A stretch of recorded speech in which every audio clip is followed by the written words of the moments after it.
Physics അറിയാവുന്ന ഒരാളോട് ഞാൻ ഇത്രയും പറഞ്ഞു കഴിഞ്ഞാൽ മനസ്സിലാക്കാം. ഒരു പക്ഷെങ്കിൽ അയാൾക്ക് എന്നോട് പറയാം, നിങ്ങൾ പറഞ്ഞ ഈ പോയിന്റ് തെറ്റാണല്ലോ, അപ്പൊ എനിക്ക് നോക്കാം, ഇത് തെറ്റാണ്, എനിക്ക് തിരുത്തപ്പെടേണ്ടതായിട്ടുണ്ട്. ഇതിനെക്കുറിച്ച് അറിയാത്ത ഒരാളോട് പറയാൻ അനുവദിച്ചു കൊടുക്കുക എന്നുള്ളത് മാത്രമേ ഉള്ളൂ.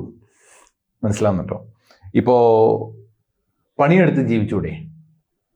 ഈ പറയുന്ന ആളിന് പണിയില്ലാത്തതുകൊണ്ടാണ് ഇതിനകത്ത് വന്നിരുന്നിട്ട് ടൈപ്പ് ചെയ്യുന്നത്. ഇത് മൊത്തം കുത്തിയിരുന്ന് കേട്ടിട്ടാണ് ഈ പണിയെടുത്ത് ജീവിച്ചൂടെ ചോദിക്കുന്നത്. എന്തിനാണ്?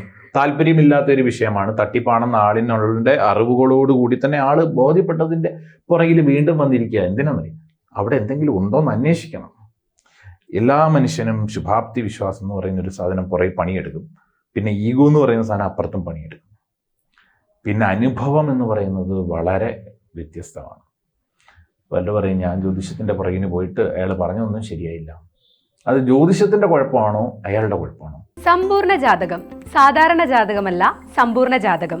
75 പേജുകൾ അടങ്ങുന്ന സമ്പൂർണ്ണ ജാതകം 250 രൂപയ്ക്ക് ഇനി നിങ്ങളുടെ കൈകളിലേക്ക്. അതിനായി നിങ്ങൾ ചെയ്യേണ്ടത് ഇത്രമാത്രം: താഴെ കാണുന്ന നമ്പറിൽ ബന്ധപ്പെടുക.